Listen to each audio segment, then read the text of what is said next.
look at your chest now. When inspecting the posterior thorax, first notice the shape and configuration of the chest wall. The antero-posterior diameter should be less than the transverse diameter. The spinous processes should be aligned, and the thorax should be symmetrical with no deformities. Be aware that the normal size of the thoracic cavity varies with a person's culture. Whites tend to have the largest chest volumes, followed by blacks, Asians, and Native Americans. Next, observe the position the person takes to breathe. It should be relaxed and support his weight, with his arms resting at his sides or in his lap. Then assess his skin color and condition. There should be no cyanosis, pallor, abnormal pigmentation, or lesions. Okay, now I'm going to place my hands on your back and have you breathe normally for me. Begin palpating the posterior thorax by confirming symmetrical chest expansion. Place your hands on the posterolateral chest wall, with your thumbs at T9 or T10.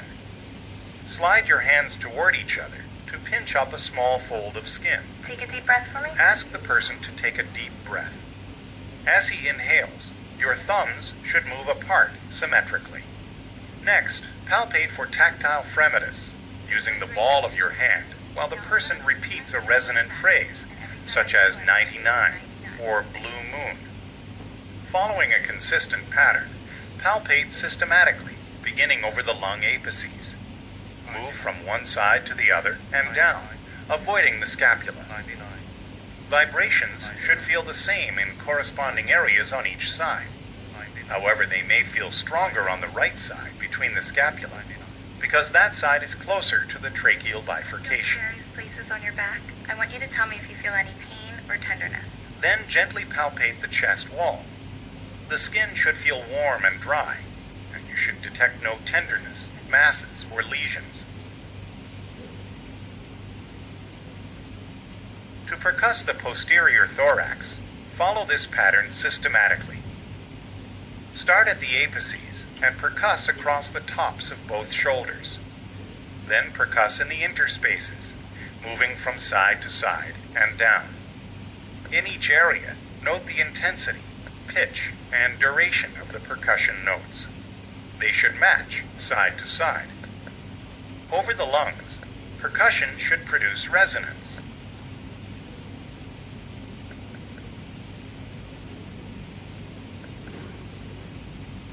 Over the viscera, percussion should cause dullness. Note any areas of abnormal dullness or hyperresonance over the lungs. Okay, Mr. Chang, I'm just going to need to put a few pen marks on your back. Is that okay? Now use percussion to determine diaphragmatic excursion. When I tell you, I want you to exhale and hold it. To do this, ask the person to exhale and hold it. Okay, exhale and hold it. Then quickly percuss down the scapular line until the sound changes from resonance to dullness. Mark this spot with a pen. Next, ask the person to take a deep breath and hold it. Now take a deep breath and hold it. Good. Then percuss down from your first mark. At the point where the sound changes from resonance to dullness, make another mark. Okay, now we're going to do the same thing to the other side. So I want you to take a deep breath, exhale, and hold it. Repeat this procedure on the opposite side. Good.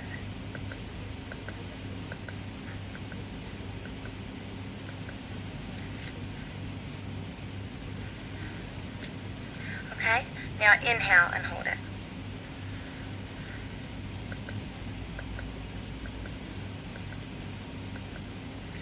The diaphragm may be 1 to 2 centimeters higher on the right side because of the liver.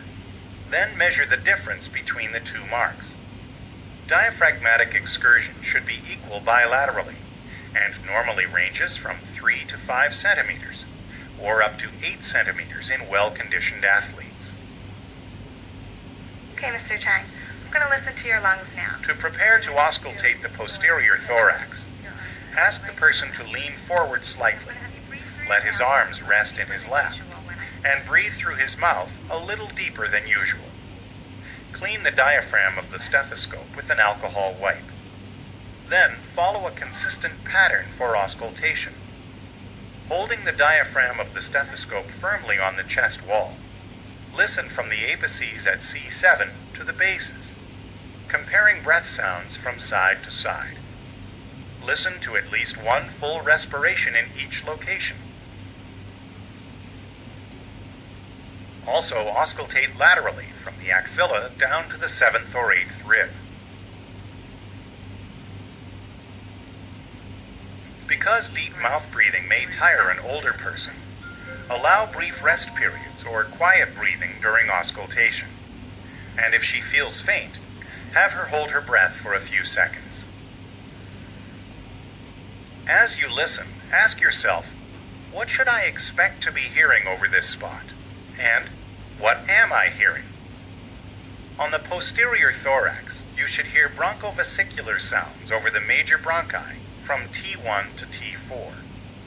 These sounds are moderate in pitch and amplitude, last equally long on inspiration and expiration, and sound like this.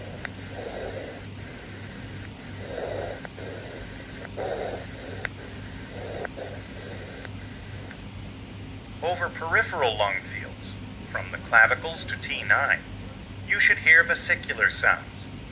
They are soft, low-pitched rustling sounds that are longer on inspiration than expiration. They sound like this.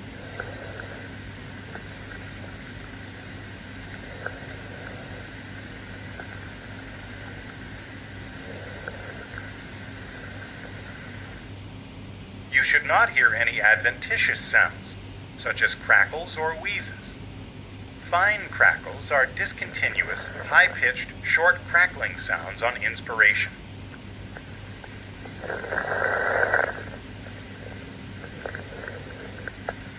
Coarse crackles are loud, low-pitched bubbling sounds that start in early inspiration.